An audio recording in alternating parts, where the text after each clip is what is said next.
12 నుండి. మా కుమారులు తమ యవన కాలమందు ఎదిగిన మొక్కల వలె ఉన్నారు. మా కుమార్తెలు నగరునకై చెక్కిన మూల కంబముల వలె ఉన్నారు. మా కొట్లు నింపబడి పలు విధములైన ద్రవ్యములకు నిధులుగా ఉన్నవి. మా గొర్రెలు 1000 కొలదిగాను 10,000 కొలదిగాను గడ్డి బీళ్ళలో పిల్లలను, మా ఎడ్లు గొప్ప బరువులు మోయగలవి. మా వీధులలో చొరబాటైనను ఉరుకులెత్తుటైనను లేదు. వాటిలో శ్రమ గల వారి మొర వినుటబడుటైనను లేదు. ఇట్టి స్థితి గలవారు ధన్యులు. యెహోవా తమకు దేవుడుగా గల జనులు ధన్యులు. ఈ 2 వాక్య భాగాల్ని బాలసోన్ గారికి, అమ్మాజమ్మ గారి, క్షమించండి, అయ్యగారికి, అమ్మగారికి నేను ఈరోజు ఈ మాటలని వారి కుటుంబంలో ఈ వాక్యాలు రానున్న దినాల్లో ఒక ఉన్నతమైన స్థితిలో ఇటు వాక్యాల ద్వారా వారు కొనసాగించబడాలని నేను కోరుకుంటున్నాను. ప్రియులరా, ఒక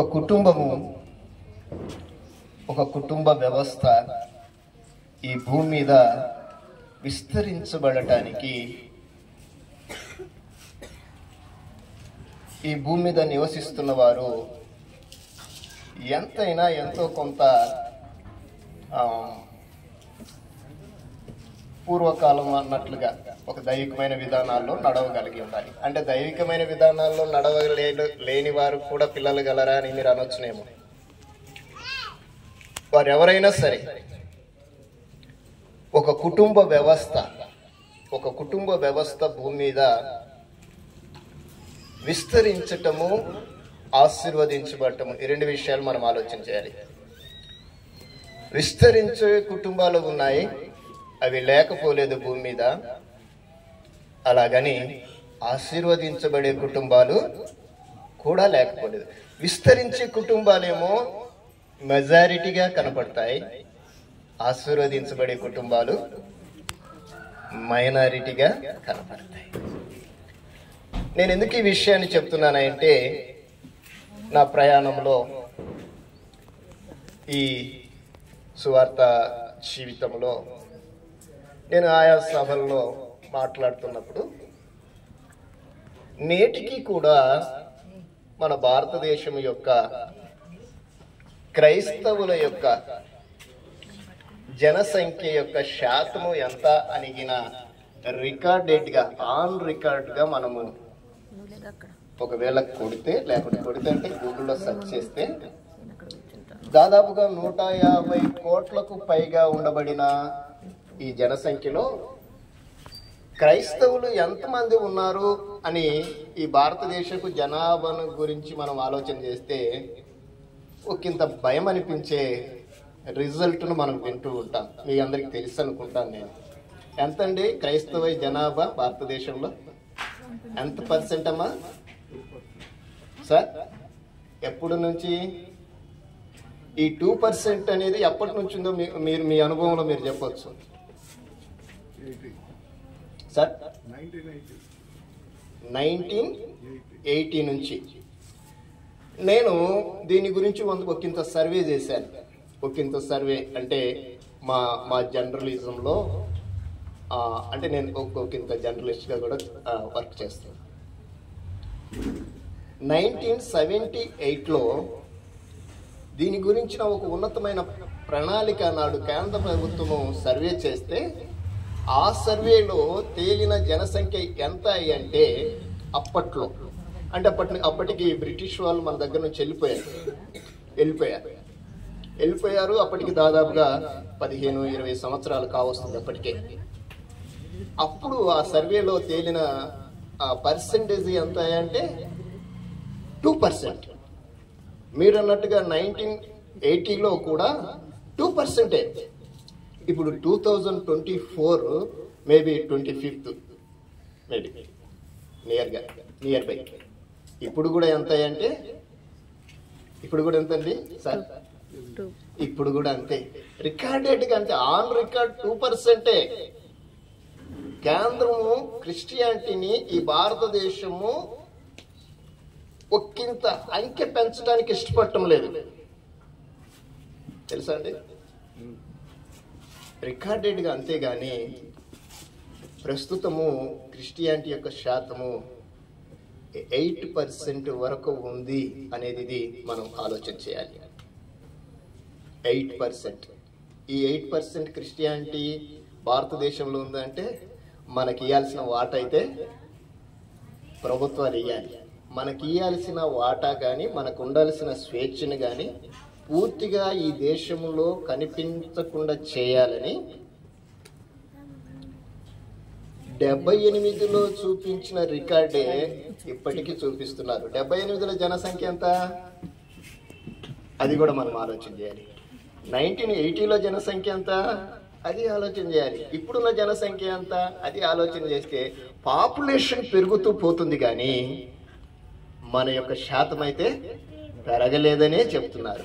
ఎందుకు ఈ విషయాన్ని మీ ముందు నేను పంచుకోవటానికి చెప్తున్నానంటే, ఈ భూమి మీద జీవిస్తున్న మనము ఒకంత మన కుటుంబాల యొక్క ఆత్మీయ స్థితిని ఈ భూమి మీద చూపించాలి.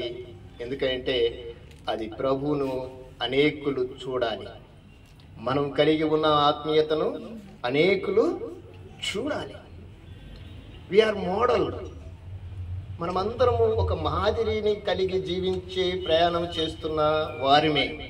మన కుటుంబాలు ఏ స్థితిలో ఉన్నాయో మనకు తెలుసు, కానీ దాన్ని మనం చూపించలేకపోతున్నామేమో అని. మన కుటుంబాలు దైవికమైన పరిస్థితుల మధ్య వెళుతూ ఉన్నాం, ఒక ఉన్నతమైన ఆత్మీయతలోనే నడుస్తూ ఉన్నాం, కానీ దాన్ని ఒకంత లోకానికి చూపలేకపోతున్నామేమో, దాచుకుంటున్నామే మన ఆత్మీయతని. ఒకంత ఆలోచన చేయాలి. దీనికి చెప్పడానికి గల కారణం ఏంటంటే, ఈరోజు క్రైస్తవ్యము ఒక ఉన్నతంగా చేయాలంటే చేసేవారికి భయం. ఇప్పటికీ సోషల్ మీడియాలో అక్కడక్కడ ఈ స్థితిని, ఈ పరిస్థితులను మనము వింటున్నాం కానీ వింటూనే ఉంటాం మనం ఎప్పటికి కూడా, అంతే కదా సార్? వింటూనే ఉంటాం. దాని గురించి మనము ఏదైనా చేయగలమా అంటే ఏమీ చేయం, మంది కాదు కదా అనుకుంటాం. నేను ఒక చిన్న విషయాన్ని మీతో నేను చెప్తాను. ఇప్పుడైతే బిల్డింగ్లు లేండి, నేను చిన్నప్పుడు మా పల్లెటూరులో అన్ని గుడిసెలే. ఈ పల్లెటూర్లు కూడా ఇప్పుడు బిల్డింగ్లు అయిపోయినాయి. ఆ సందర్భంలో నేను ఒక ఆలోచన కలిగి ఉన్నాను. ఊరి చివర ఒక ఇల్లు తగలబడిందట. ఇక్కడ ఊరి చివర ఈ పక్కన ఉన్న వాళ్ళు కానీ మధ్యలో ఉన్న వాళ్ళు కానీ ఆలోచన చేశారంట. ఏమైనా తెలుసా? ఏమనంటే మన ఇల్లు కాదు కదా అనుకున్నారట. మన ఇల్లు కాదనుకున్నారట. ఏమో ఉన్నట్టుండి ఒక పెద్ద గాలి వచ్చిందంట. తీరా చూసేసరికి ఊరంతా. ప్రియులారా, ఆలోచన చేయండి. ఈరోజు దేవుని పిల్లలుగా, దైవికమైన కుటుంబాలుగా మనం ఆశీర్వదించబడుతున్నాం. మన కుటుంబాల్లో ఒక ఉన్నతమైన స్థితిగతులను మనం కలిగి ఉన్నాం. అలాంటి స్థితిగతులను కలిగి ఉన్న మన కుటుంబాలు ఈ భూమి మీద ఒకంత దైవికమైన పరిస్థితులను చూపించవలసిన అవసరత ఎంతైనా ఉంది. అది మనము ఒకసారి ఆలోచన చేయాలి. నేను సబ్జెక్టులోకి వెళ్తున్నాను. ఇక్కడ ఎంతైతే చూపించాలో ఆత్మీయతలో కూడా మనమల గురించి గ్రంథము చాలా స్పష్టంగా మనతో మాట్లాడింది. 144వ కీర్తనలో రాయబడినట్లుగా ఒక దైవికమైన కుటుంబము, ఒక దైవికమైన కుటుంబ వ్యవస్థ, ఒక ఆశీర్వాదకరమైన కుటుంబము ఏ విధంగా ఉంటుందో ఆయన రాస్తూ, ఇలాంటి కుటుంబాల్లో ఏమీ కలిగిన కానీ, ఒకవేళ ఏదైనా తలెత్తిన కానీ దాన్ని సరిచేయగలిగిన వాడెవరు? ఎవరు చేస్తారు? ఒక సమస్య కుటుంబంలో కలిగితే దాన్ని సరిచేయగలిగిన శక్తి ఎవరికి ఉంది? మనం సరిచేసామా అది మరలా రైజ్ అవుతుంది. అది ప్రభువుకిన సరిచేస్తే ఇంకెప్పటికీ కూడా అది కనిపించదు. అది భౌతికంగా సరే, ఆత్మీయంగా అయినా సరే. ఒకంత ఆలోచన చేయాలి. అందుకే మన కుటుంబాలు కూడా ఎప్పుడు ఒక దైవికమైన పరిస్థితుల మధ్య వెళ్ళగలిగితే ఆ కుటుంబాలు దేవునికి మయంకరంగా ఉంటాయి. ప్రియులారా, ఈ విషయంలో నేను ఒకంత సంతోషాన్ని మీతో పంచుకుంటున్నాను. ఈ విషయాన్ని మీరు మనసులో పెట్టుకుంటారని కూడా ఆశిస్తున్నాను. ఈరోజు ఈ పరిస్థితుల మధ్య ఈరోజు మనం ఈరోజు సెలబ్రేషన్ చేసుకోబోతున్నాం. మీరందరూ చాలా మంది సెలబ్రేషన్ కూడా చేసి ఉంటారు. ఏంటిది? క్రిస్మస్ సెలబ్రేషన్స్ అందరు చేస్తూ ఉంటారు. ఒక పుట్టుకలో మనము ఎంతో సంతోషాన్ని చూస్తున్నాము, ఒక పుట్టుకలో ఎంతో దుఃఖాన్ని కూడా మనం చూస్తూ ఉన్నాము. యోహాను పుట్టినప్పుడు అనేకులు సంతోషించారని విన్నాము. అలే యేసు ప్రభు పుట్టినప్పుడు రామాలో అంగలార్పులు అని విన్నాం.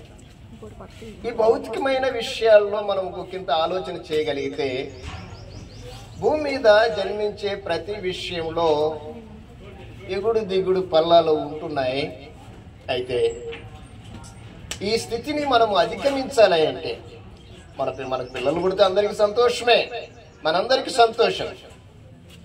అయితే ఈ పుట్టిన వారు దేవుని సారూప్యములోకి మార్చబడితే, దైవికమైన పరిస్థితుల మధ్య వారు పెంచబడితే, ఒక ఉన్నతమైన పరిస్థితుల మధ్య ఆత్మీయ స్థితిలో వాళ్ళు బలపరచి స్థిరపరచబడగలిగితే అది పరలోకములో సంతోషం. ఇక్కడ మనం సంతోషిస్తూ ఉన్నాం. ఈ సంతోషం మనము కాసేపు ఉంటుంది, ఒకవేళ ఇంకోటి జరిగితే కొంచెం బాధపడతాం. అలాంటి విషయాలు కాదు. నిన్ను నన్ను చూసి పరలోకంలో దేవుడు దేవదూతలు సంతోషించాలి. ఎప్పుడో తెలుసా? ఈ కుటుంబాలన్నీ కూడా ఒకంత ఈ భూమి మీద ఆశీర్వాదకరంగా నడవగలిగితే. ఎప్పుడు నడుస్తారా అంటే యెహోవా దేవుడు కాగలిగితేనే. ఆయన దేవుడు కాగలిగితే తప్ప మరి ఏ విధంగా కూడా మనము పరలోకంలో మనవుల గురించి సంతోషము ఉండదు. కనుక ఈ విషయాలు వింటున్న మీరు ఒకంత ఆలోచన చేయాలి. ఒకసారి మనల్ని మనం ప్రశ్నించుకోగలగాలి. నా గురించి నా కుటుంబం సంతోషపడుతుంది, నా కుటుంబాన్ని చూసి నా బంధువులు రక్త సంబంధికులు సంతోషపడుతున్నారు, దీని గురించి నేను చాలా ఆనందపడుతున్నాను, మంచిది. అలాగే మన కుటుంబాన్ని చూసి పరలోకంలో కూడా దేవుని దూతలు సంతోషించాలి. అలాంటి ఒక ఉన్నతమైన పరిస్థితుల మధ్య మన కుటుంబాలు నడవగలిగితే అది మనకు ఆశీర్వాదకరం, మన పిల్లలకి దీవెనకరం.